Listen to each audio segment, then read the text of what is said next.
A blessed evening to each one of us. Kamusta po kayo ngayong gabi? Sa mga patungo na po sa pamamahinga, have a good night rest. Sa mga kapatiran natin na hindi pa po inaantok, join with me dito po sa ating live devotional program, Into His Presence. This evening, all together po, virtually, pagsalu-saluhan natin ang mga salita ng Diyos na Kanya pong inihanda sa ating lahat. Mayong gabi sa tanan sa atong mga kaigsuunan sa nagkalailaing dapit sa Visayas and Mindanao. Good evening. At sa ating mga kapatiran at kasama po sa pananampalataya at gawain ng ating Panginoon Jesucristo sa Luzon at sa mampung dako ng mundo na naabot po nitong programang ito. Please settle down. Kung meron pa po tayong sapat na panahon na magsama-sama sa pagnilay-nilay, then let us all together enjoy the words of God tonight. Let us pray. Heavenly Father, thank you so much, oh God, again, sa opportunity po na ito, na kung saan amin na pong malalasap ang iyo pong kabutihang loob sa pamamagitan po ng iyong mga salita. Thank you, Lord, sa buong araw na paggabay. Salamat sa strength. Heavenly Father, I pray for those na namamahinga na po ngayon, give them a good night rest. Give us knowledge and wisdom. Help us, Lord, to understand your words tonight. And with an open heart and mind, amin po sanang maunawaan sa simple lang po na pamamaraan ang iyo pong mga salita. Through the leading of the Holy Spirit within us, amin pong buong kagalakang yayakapin ang mensahe mo pong nais iparating sa bawat isa sa amin. Forgive us of our sins. This we ask and pray in the mighty name of Jesus, our Lord and Savior. Amen.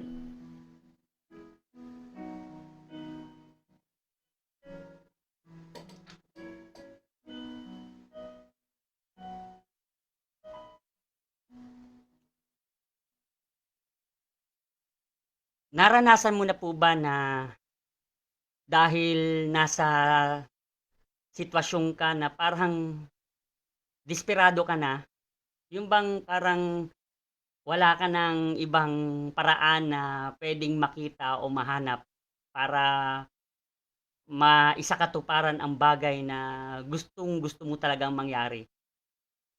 Lalapit ka sa Diyos at magbibigkas ka ng isang kahilingan. Lord, ito po talaga ang nais kong mangyari sa buhay ko. Gusto ko po sana magtagumpay sa aking ginagawa. Sa trabaho ba yan?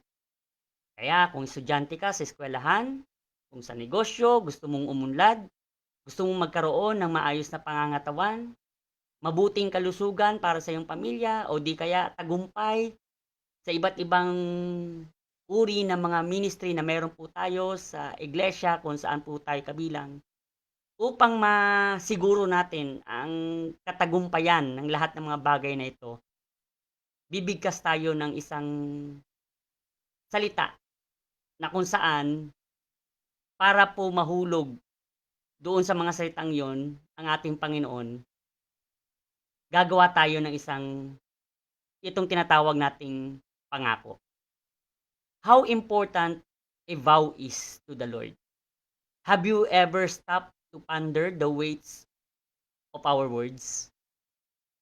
Nagawa mo na bang masukat kung gaano kabigat ang mga salita na pwede mong bitawan para lang makakuha ng pabor sa Diyos?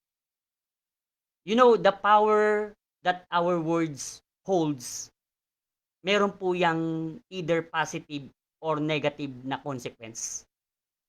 Kaya po ngayong gabi, let us go into the depths of the scripture. Okay, para po makita natin yung risk of making a thoughtless vow or promise to God. Napakaganda po ng mga pangako ng Diyos sa atin. Sabi po niya, sa lahat ng merong mga pangangailangan sa buhay, kapag meron po tayong gustong um, makuha o meron po tayong dinidesire sa ating puso, either personal man o sa ating pamilya o sa mga anak or maging sa mga gawain ng Panginoon, God always wanted us to succeed. God always wanted to see us becoming triumphant, victorious. Hindi po hinahangad ng Diyos na bumagsak tayo sa lahat man ng mga endeavors natin sa buhay. But take note, hindi rin po gusto ng Panginoon na dahil lang gusto nating masiguro na meron talagang positibong resulta ang ginagawa natin, is magbibitaw tayo ng isang salita para ikulong ang Panginoon doon. Ano po ang ibig sabihin nito? Sa pamamagitan ng pangako na gagawin natin sa Kanya, huhulihin natin ang loob ng Panginoon para sumagot at ibigay sa atin yung ating kahilingan. So let us all together unpack the story of a certain person po dyan sa banal na kasulatan kung saan isa po siyang malaking halimbawa na pwede natin pong maging example of refraining, umiwas po sa pagbibigay po ng anumang mga salita sa Panginoon na hindi po natin kayang gawin.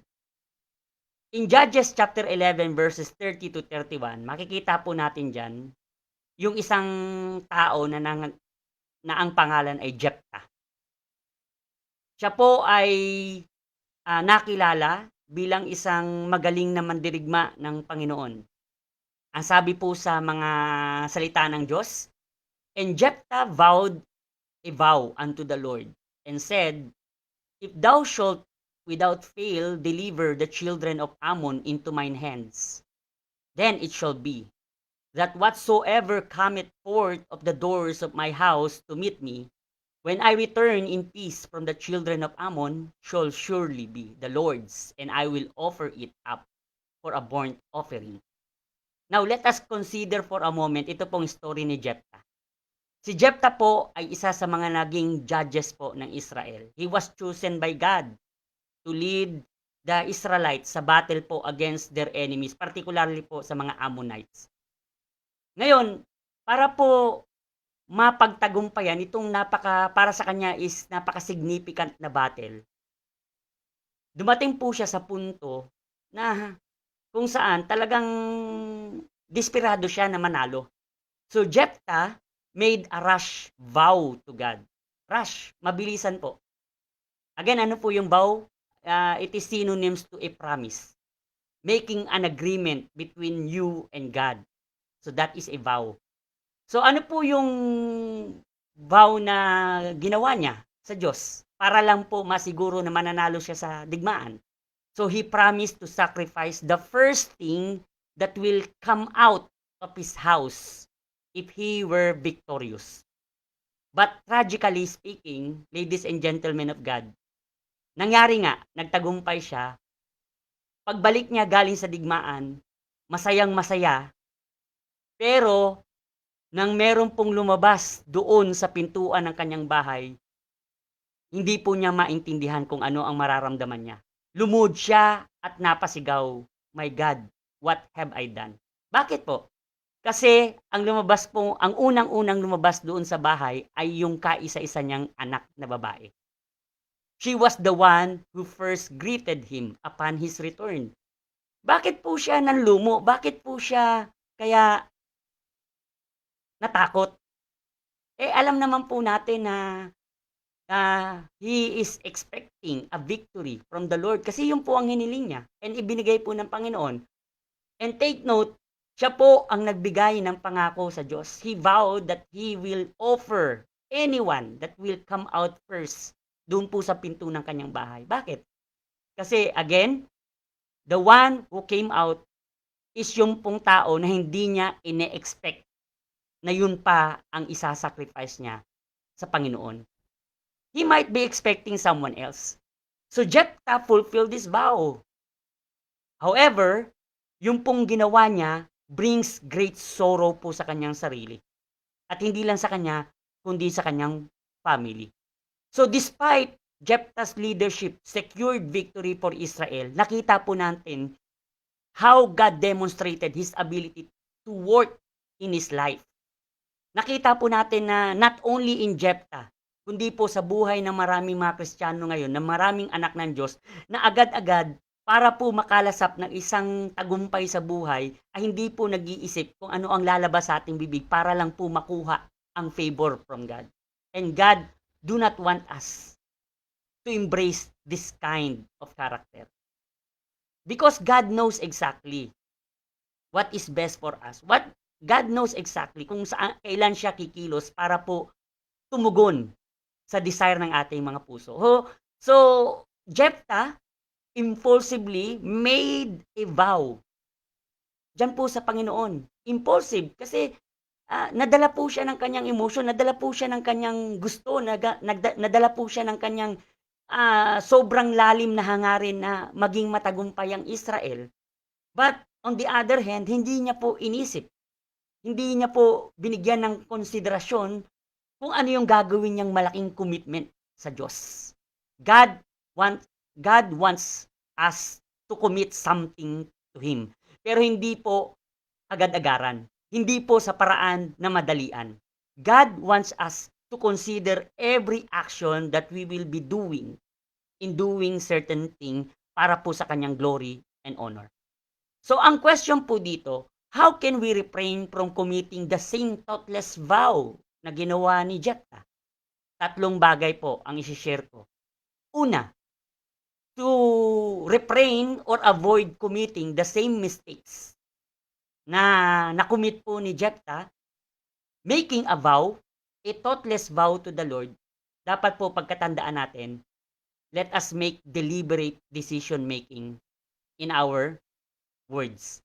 Ano po ang ibig sabihin ng deliberate decision making? Kapag meron po tayong sinabi sa Panginoon, bago po natin yan bitawan, pag-isipan po muna natin ng ilang beses. Di ba? Meron po tayong kasabihan, before you act on something, you must think a million times. Si Jephthah po, ang ganda niyang hangarin niya. Sabi ko nga po kanina, ang ganda ng hangarin niya. Hindi po sa personal na kapakanan niya, kundi sa buong Israel. And that was also the desire of God, to give Israel the victory over their enemies. However, He want that to happen, okay, in a proper way, because God is the God of order. Tandaan po natin lahat yan.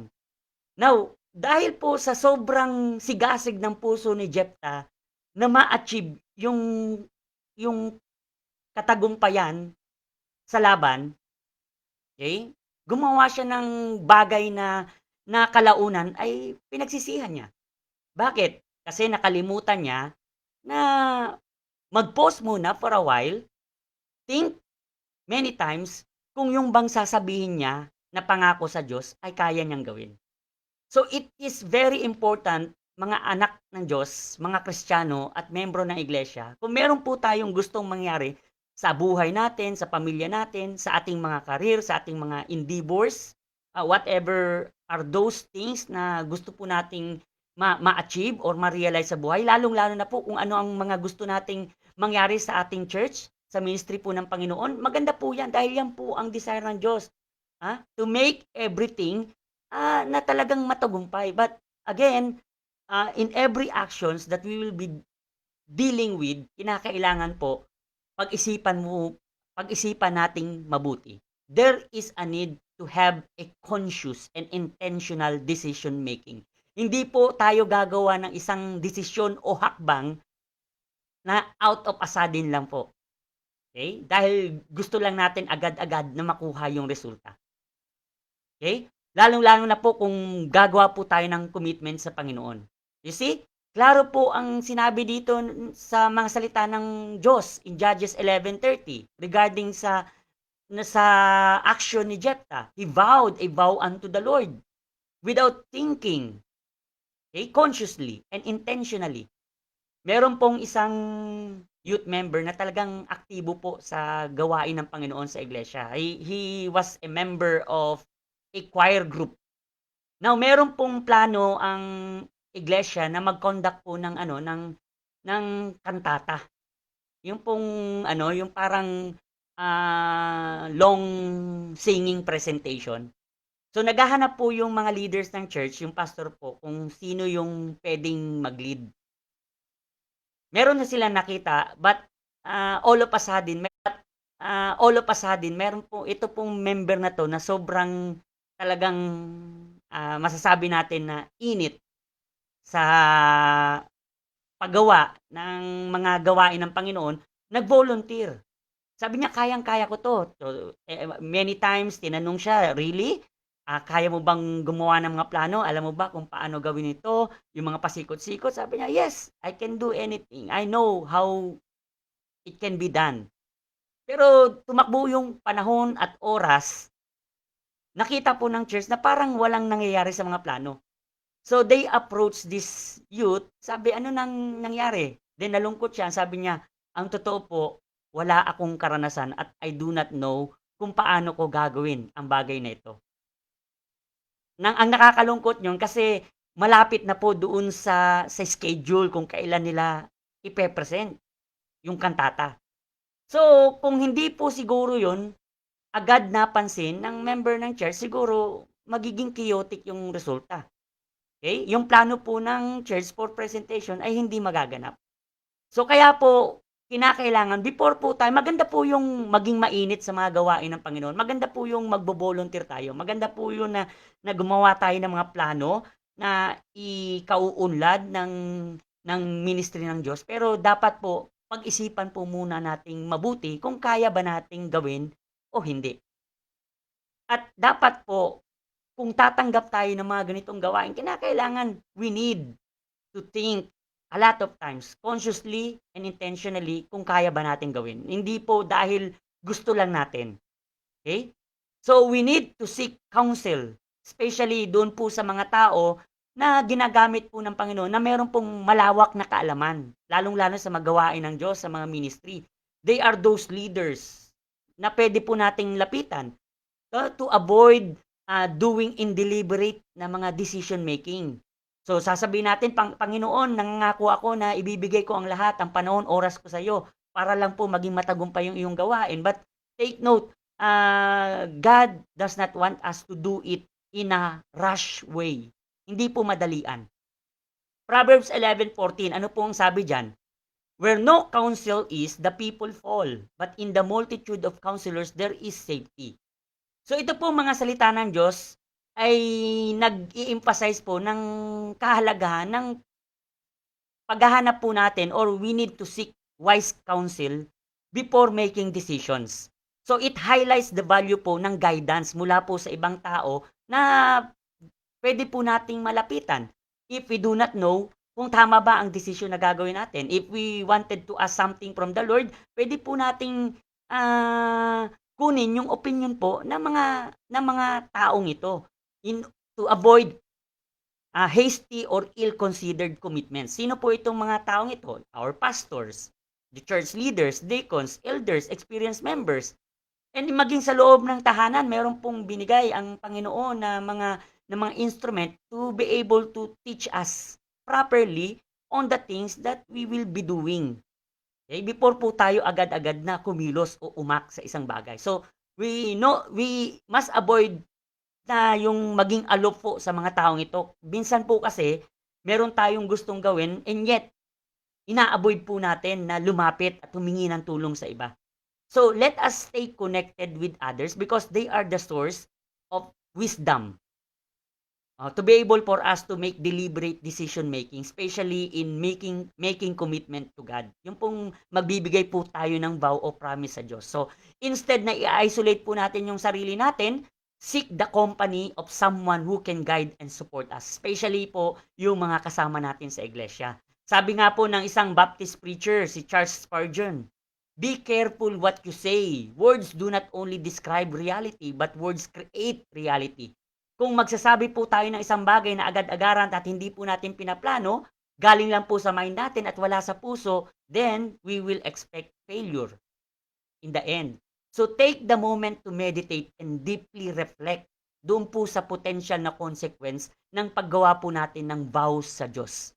So before committing something to God, again, to avoid thoughtless vow like Jephthah, make deliberate decision making. Ibig sabihin, pag-isipan po nating mabuti. We must be intentional and we must be conscious enough in saying, Lord, ito po ang gusto kong mangyari and please help me. I promise I will do it with all of my heart. So make sure po na ang lahat na ito ay nakaangkla po lahat dyan po sa kanyang mga katuruan. Dyan po sa kanyang banal na kasulatan.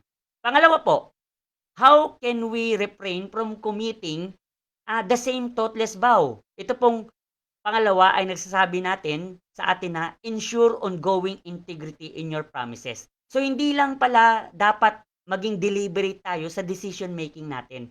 Kinakailangan i-ensure po rin natin na meron pong integrity yung pangako na bibitawan natin. So as we reflect on Jephthah's story, makikita natin na parang medyo nag-alanganin na i-fulfill ni Jephthah yung kanyang promise kay God. Take note ha, God gave him victory. Binigay ng Diyos yung gusto ng puso niya na maging matagumpay sa kanyang pakikidigma against sa mga Amorites. Now, ang promise niya, He will give something as a sacrifice to God, anyone na unang lalabas sa pinto. Pero nang nangyari yon, nagdalawang isip siya. Meron pong temptation na dumating diyan kay Jephthah na hindi niya sundin yung kanyang sinabi. Take note, hindi po pinilit ng Diyos na mangako siya ng ganoon. Siya po ang mismong nagsabi niyon. Abruptly. So ganun po ang bagay na ipinaparating sa atin ng Panginoon. If we will make a promise to God, okay, dapat maging man of honor tayo. Kasi alam po natin na ang Diyos kapag nangako, hindi po siya nagdadalawang isip. Hindi po siya Diyos na nangako na hindi niya po tutuparin. Meron po siyang isang salita. So, dapat po sa bawat isa sa atin, bilang mga Kristiyano, we need to learn how to impose integrity in all the words na sasabihin po natin. Hindi lang sa Diyos. We must learn also na maging totoo po tayo sa mga sinasabi rin natin sa iba. Hindi dahil gusto lang po natin makuha yung favor, kunyari ng mga kasama natin sa iglesia, o ng kapamilya natin, o mga kaibigan natin, dahil meron po tayong bagay na nais hingin sa kanila. So, to make sure na ibibigay yan sa atin, so, magsasabi tayo ng ganito, ganyan. Then, after how many days, hinahanap nila yung katugunan ng ating pangako. Tapos, hindi natin ginagawa. Di po ba? So, nawawala po ng saysay yung ating mga salita. Kapag lumapit po tayo uli sa kanila at humingi ng favor, chances are, hindi na po sila maniniwala. Dahil unang-una, meron na po silang trust issue. Diyan po sa salita mo. So again, if we will make a promise, if we will make a vow, make sure that we will always stand on the truthfulness of our words. So yan po ang sinabi sa Ecclesiastes chapter 5 verse 5. Better is it that thou shouldest not vow than that thou shouldest vow and not pay. So mas mabuti pang wag ka na lang magsalita, mas mabuti pang wag ka na lang mangako. Kung meron ka pong gustong hingin, humingi ka na lang. Lord, bigay mo po sa akin ang bagay na ito. Lord, tulungan po akong maging magaling na leader, music leader sa church. Lord, tulungan mo po ako na ma-develop yung skills ko sa music. Lord, tulungan mo po ako na mahasa ang aking pananalita upang maisaysay ko ng maayos ang iyong mga mensahe dyan sa tao. Lord, help me to minister. So ito, hihilingin mo sa Diyos nang wala na pong mga bagay na kung saan masisiguro mo na ito ay mangyayari. So hindi na po kinakailangang magbigay po tayo ng promise, Lord, gagawin ko to. Panginoon, pumasa lang po ako sa examination. Pangako, maglilingkod ako sa iyo. Lord, matanggap lang po sana ako sa trabaho. Pangako, ang unang sweldo ko, ibibigay ko lahat sa iyo. Pero, how many of us, hindi po na isakatuparan itong mga bagay na ito na binitawan natin sa Panginoon. Again, it is reminding us, yung mga salita po ng Diyos, nire-remind tayo na let us be true. Okay? Sa every single words po na ating sasabihin sa Diyos. Kasi ang Diyos po ay hindi tao na pwede po nating paglaruan sa pamamagitan po ng mga mabulaklakong mga salita na lalabas sa ating bibig. So, ito pong mga salita ng Diyos, ina-underscore po nito yung importance ng honesty at integrity in keeping promises. Lumalayo po ang tao sa atin kapag nakikita nila na hindi po tayo totoo sa ating mga sinasabi. Okay? So mas maganda po na 'wag na nating sabihin, 'wag na nating ibigay yung mga promises na yon. Let us be true na lang sa ating mga sarili kung ano lang po yung kaya nating gawin. In Matthew chapter 5 verse 37, ang sabi po diyan, "Let not your communication be ye, ye, and nay, nay. For whatsoever is more than this cometh of evil." So kung gagawin mo na lang. Kung hindi mo kayang gawin, 'wag mong gawin. 'Di po ba? Don't make any promises, lalong-lalo na po kung magpa-promise tayo diyan sa Panginoon. Take note, napakabanal po ng Diyos. Okay? Para magbigay tayo ng mga salita na puno po ng kahungkagan ng puso. Kasi po nagmumula yan sa puso na puno po dati ng kasalanan. Nalinis po tayo sa pamamagitan ng dugo ni Kristo, and it doesn't mean na hindi po tayo mate-tempt na magbigay ng mga salita na hindi ukol. Okay? O sang-ayon sa naisin ng Diyos. Mayroon pong mga situation na nagagamit pa rin po ng ating kaaway itong ating bibig para po magsabi ng mga bagay na hindi kaaya-aya. So, make sure po na to be able to refrain from committing, making something na thoughtless, hindi po pinag-iisipan, we must ensure that there is always integrity in all of our promises. Ang ikatlo po at panghuli na paraan po to refrain or avoid committing thoughtless vow like Jephthah, kinakailangan po daw na we need to seek constant guidance through prayer. Ito po ang pinakamahalaga.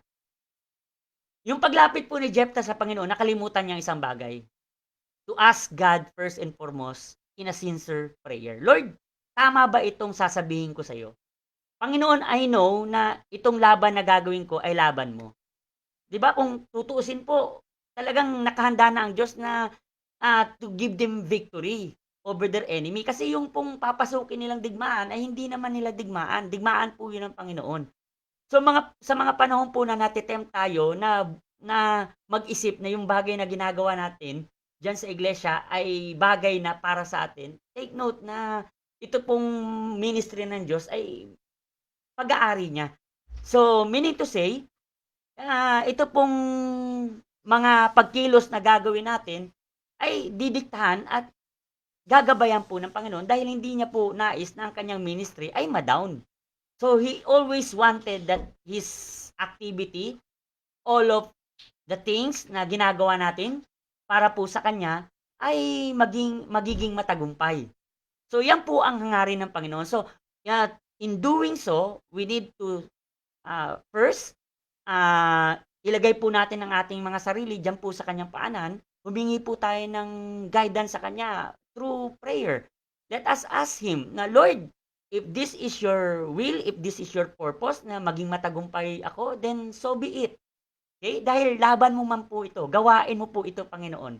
Ito po ang iyong layunin sa amin, na maipakala po ang iyong mabuting balita and wala pong pwedeng magiging balakid sa pagsasagawa nito. So, ang hilingin po natin sa Panginoon to guide us, lead us throughout the way without any mentioning ng mga promises or vows. Hindi na po kailangan ng Diyos ng mga bagay na yan. Okay?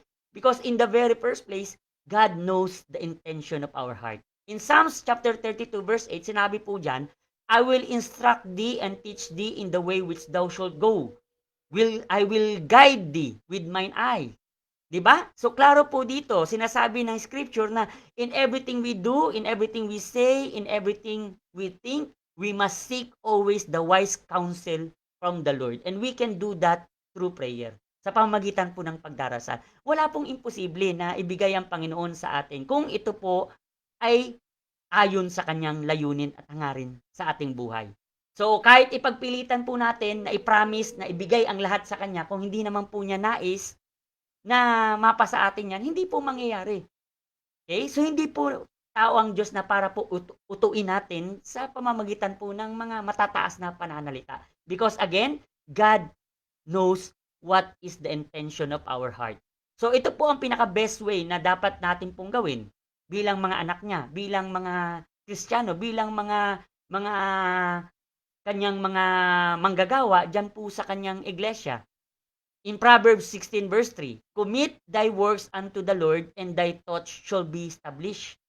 So ito po yung pinaka-best thing po na dapat natin gawin. Instead of making thoughtless vow or promises, let us just commit everything to the Lord. Whatever things that we desire, personal man po yan, relational, physical, material, financial, and above all, dyan po sa spiritual na aspeto ng ating buhay, if we will just commit it to the Lord, then God will establish our thought. Okay? So, it encourages every believer to entrust in God's perfect plan.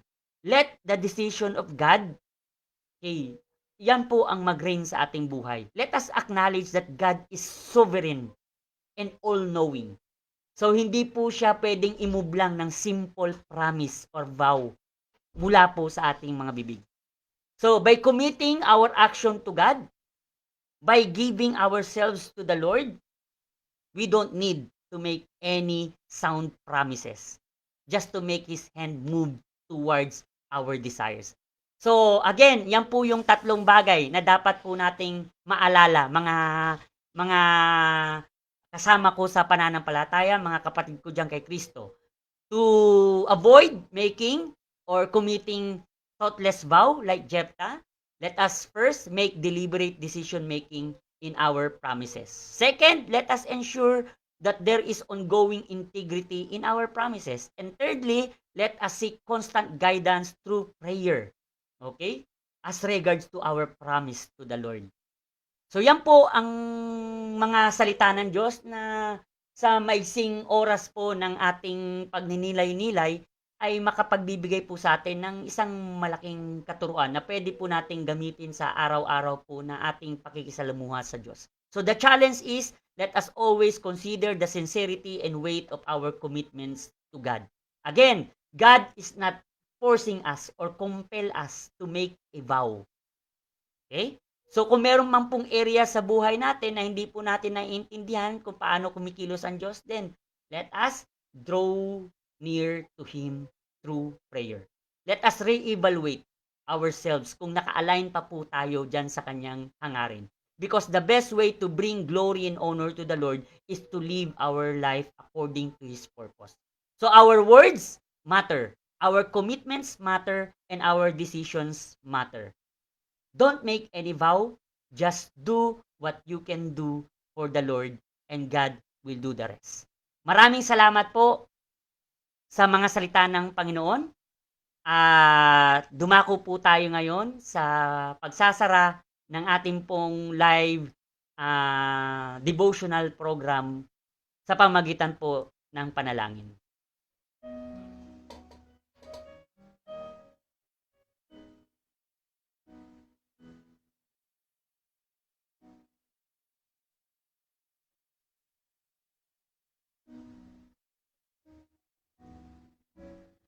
Our gracious God and loving Father, thank you so much, O God, for the opportunity that we were able to make continuously ito pong devotional program.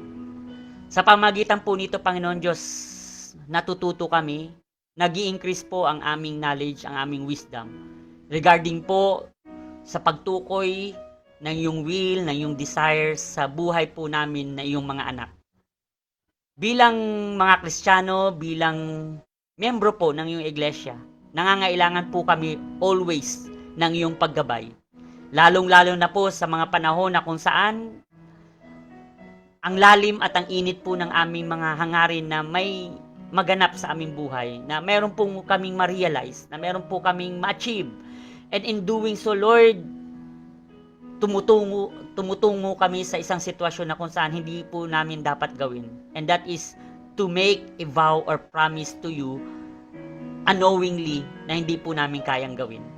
So help us, O God, not to be tempted Tulungan po kami, Panginoon Diyos, na amin pong gawin mula sa puso ang mga bagay na pwede lang po naming magawa based po sa aming kapasidad o kakayahan na ibinigay sa amin mula po sa paggabay ng banal na Espiritu na nasa ngayon na sa aming mga buhay, O God.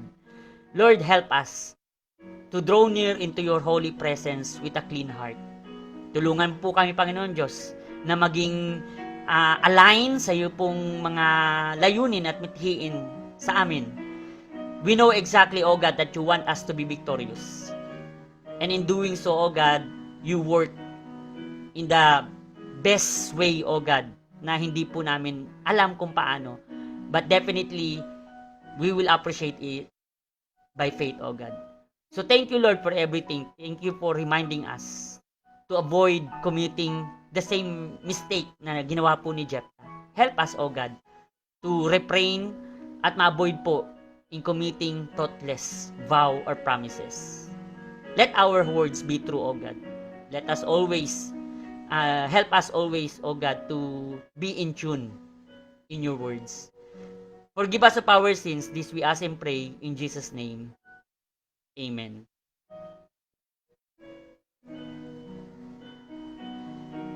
Maraming salamat po mga kapatid, mga kaibigan, mga kasama sa gawain po ng ating Panginoong Hesukristo. Saan pong dako tayo o bahagi ng iglesia ng ating Panginoon, may the blessing of God be upon us always. Have a good night rest sa bawat isa po sa atin. Harapin po natin ang bukas ng may pananampalataya at may paniniwala na ang Diyos ay bibigyan tayo ng tagumpay. Manalig lamang po tayo into His presence. God bless us all and to God be the glory.